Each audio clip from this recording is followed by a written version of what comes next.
Alright people, this will be a review of the Romeo 2. Sig has a line of optics, and this particular optic is one that I have quickly become a fan of. Alright, so let's get right into this. The first thing you're going to notice about the Romeo 2 optic from Sig is, well, not as you watch this video. Obviously that it's currently a closed emitter is what you're going to notice first of all. But when you start looking around and seeing what it's where it's being sold, you'll notice the price right off. It's an expensive optic. I'm not kidding.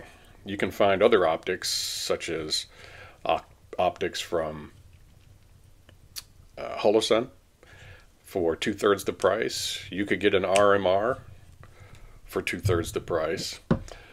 You could even get an SRO for cheaper than you can obtain a Romeo 2. So you've got to want to invest in it. But it's got a lot of things going for it that other optics don't have. First I'll show you. This is a safe weapon. When you see my orange color there, that's not the top of the magazine, the follower. It is my dummy rounds. All safe weapons here. Do a little bit of compare and contrast in a moment. But the price of these things, so these run around, I got mine for about 500 plus change. Some places are a little higher than that. They can run as high as 600. I'm not sure if since I bought it, which wasn't too long ago, that the price might have come down. I haven't researched that. But look around, look at Optics Planet and places like that and see if you can find one. If by the end of this video you're convinced that it's an optic that interests you, especially if you have a Sig. Alright, so $500 to $600 basically is the price point. You should be able to find it low fives.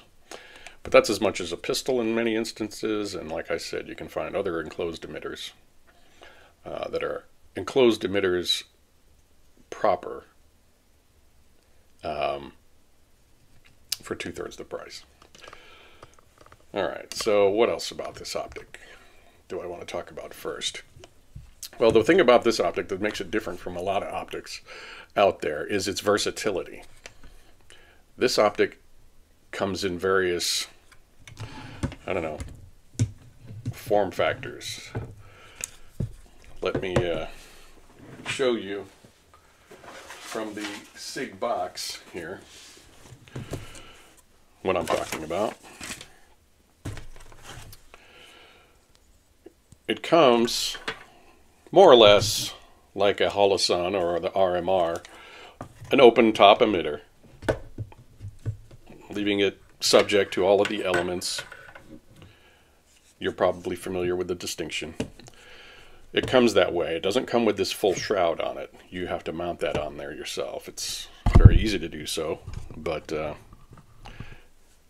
also comes with an intermediate shroud. So it comes with a pretty sturdy shroud as it is. You can go to the Sig YouTube channel and watch them talk about this in detail, but these are easy to put on and off. You just hinge it in there, sweep it down, and run your screws in there, your T6 screws. So that's why I said this isn't a closed emitter proper.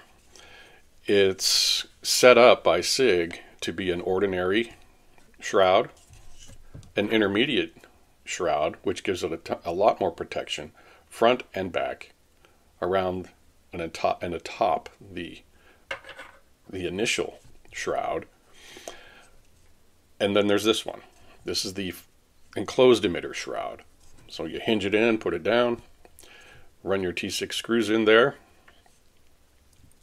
and then you've got what is in effect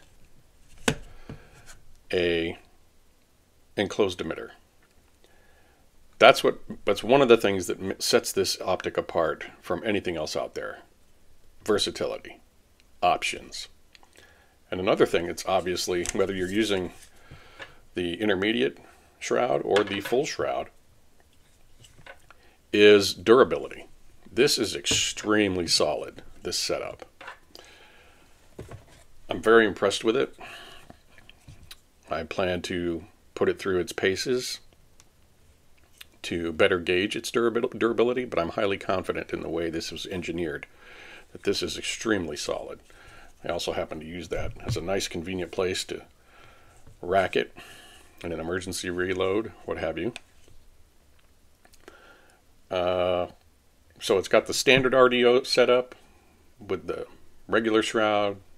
It's got the intermediate shroud, which is more robust, and it's got this full shroud. Now, one downside to getting this, if you wanted a closed emitter optic, is this doesn't have any gases internally to prevent fogging, and it is not, in fact, a solid closed emitter. It has screws holding it together, and there's no gas in there. I mean, it's just based upon when you shut it in there, what kind of, gases are in there from the atmosphere that we're living in, but there's nothing special in there to keep the thing from fogging. You can, like I have done, is obtain cat crap or some other kind of defogging, anti-fogging substance to rub all over your lenses, and I believe that 99 plus times out of 100, that's going to be sufficient for getting in and out of an air-conditioned vehicle, etc. One downside, however, another downside to this sort of quasi-closed emitter here is these T6 screws. I believe that it's possible that they could back themselves out with all the rounds I put through these pistols. So that is something I wanted to determine by painting on little witness marks so I could keep track of whether those screws are actually backing themselves out. But as much as I handle these pistols, it rubs off those screws, so I'm going to have to probably use a mark of some kind with a metal tool, carve a little dot and thing in there, or a little groove in there. So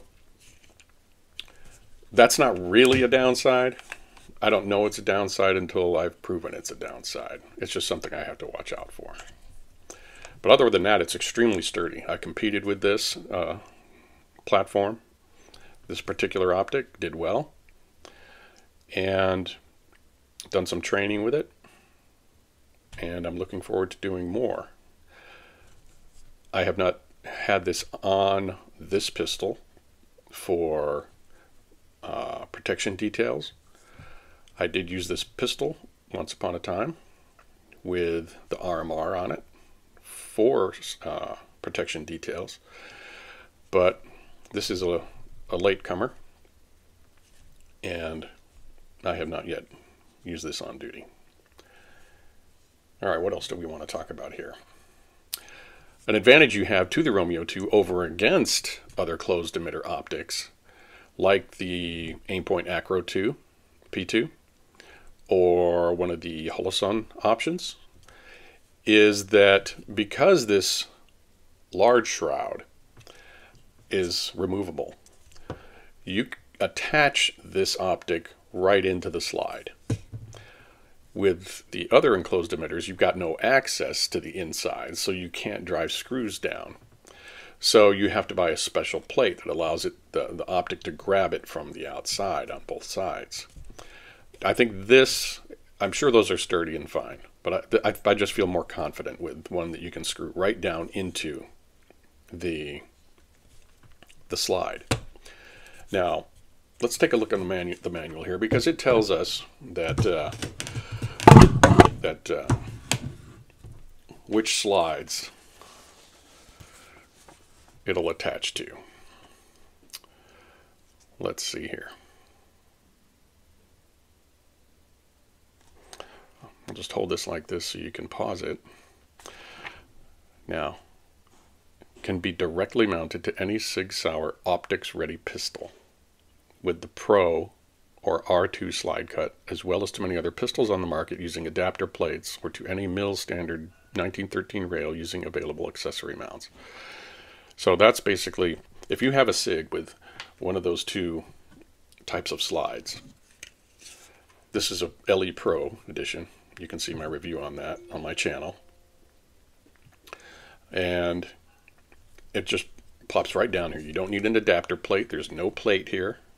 It's just got some decent length screws that go right down into the slide. That is an awesome setup. I really like that aspect of this. You screw them in and then you put on your big shroud if that's what you want. You just install this rear window. What else? I'll also recommend that you go over and visit Sage Dynamics on this, and if I can find the right place to send you as far as specific video for Aaron Cowan's review of the Romeo 2. You should never buy an optic unless you've seen what Aaron Cowan over at Sage Dynamics has said about it. He puts these things through grueling tests and a high round count, so that you can, before you invest in an optic, you can check out his review, get his estimation of its value and its durability and reliability, etc. So I'll try to roll in a video to send you over to his channel for that. But let's take a look at the window, because one of the major things that really I appreciate about this optic is this gigantic pane. Can you see that huge pane? Let's compare that to the RMR.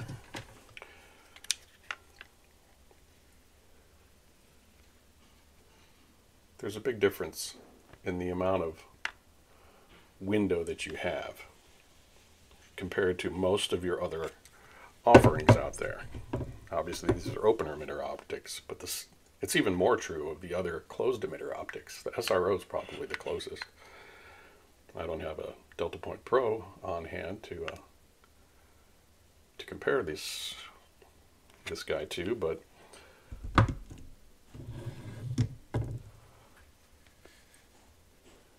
it's a very big window pane.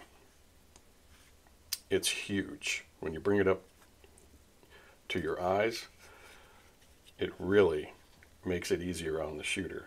Makes it very easy on the shooter to acquire that dot, and that is very valuable.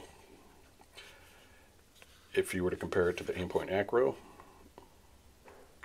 that would be one advantage of this, other than in addition to the direct mount into the slide. You need no adapter. In addition to that, it's got a bigger window pane than the Aimpoint Acro, as well as the offerings of Holosun. All right, another feature that this optic has is it's got an auto shut-off.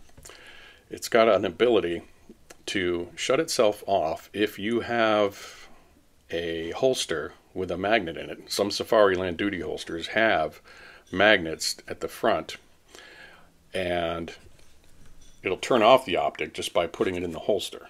It's got what the SIG's calling a Magnetac feature, and that'll cause it to be asleep in the holster, and then as it draws away from the holster, it'll turn on. I don't have a Magnetac accommodating holster. As many Safariland holsters as I have, I don't have one of those. But it's not a big deal to me because this has a very long battery life. All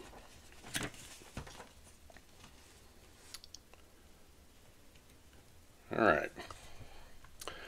I think that's about as much as I wanted to say on this video. I don't want it to go on forever. I will send you to, like I said, Aaron Cowan's page, his channel rather, and you can see him put this through its torture test. But this is my favorite optic. It's very durable. I've put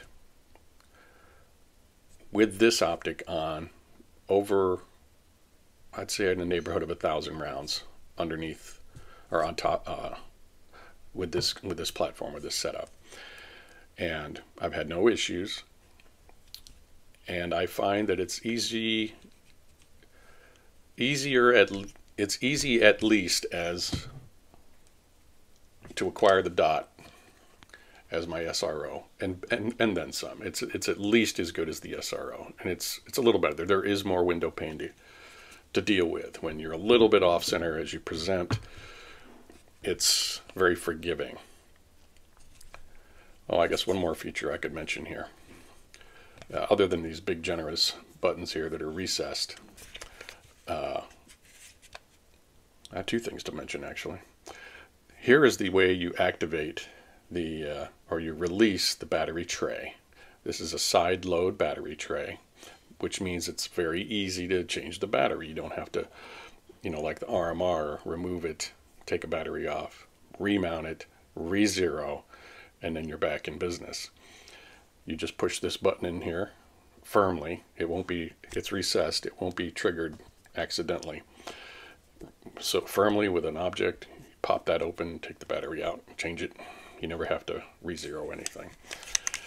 So also, you see I put my suppressor height sights on to co-witness, but I didn't really need to. If you have a tall front sight, you could co-witness without a rear sight because it's got a rear sight, a blacked out rear as part of the unit itself. All right, so that's the review of the Romeo 2, currently my favorite optic on one of my favorite platforms. Thanks for watching.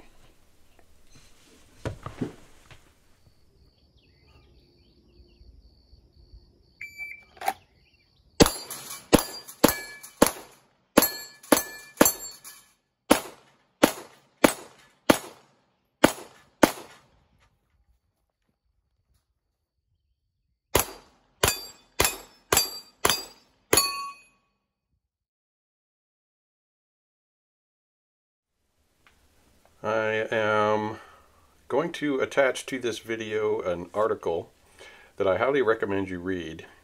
I have read it. I incorporated it into a video that I had done called Jesus Wants You to Carry. And it's about the human right of self-defense, that this is a God-given right. And it's by some academics and lawyers, and I highly recommend it. What I think we should be doing as citizens, especially as defenders and those who love this republic and its constitution, is becoming not just men and women who are inclined to preserve the republic, but also those who are in a position to defend it intellectually. It is my belief that we should not only be prepared to defend ourselves as citizens and as human beings and as Christians, if that is your religion, but we should also be scholars. We need to be able to advocate for this Constitution and defend it with our minds so that, the other boxes will be resorted to first, namely the jury box and the ballot box, etc.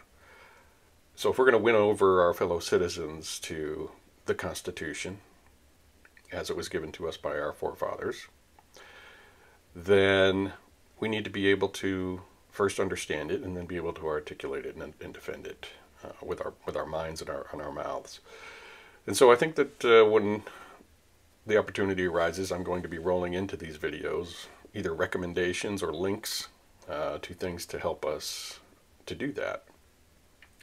So this first one that I'm going to be recommending to this audience is that Law Journal article. And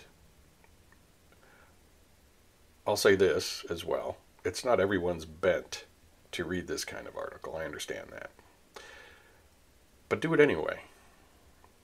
stretch yourself a little bit if it's not something you're otherwise inclined to do. Spend a little free time reading articles like this and things I'll recommend as well. And be willing to grow, to stretch yourself, and make demands on your brain the same way you make demands on your body in training. The Republic's in a bit of a plight, and it needs citizens who understand its constitution, the structure of its government, and are able to understand and to explain to others just why it is superior to the other offerings out there. All right, that's it. Look for that article. I will either link it or attach it or put a link in the description. So look for that. Thanks a lot.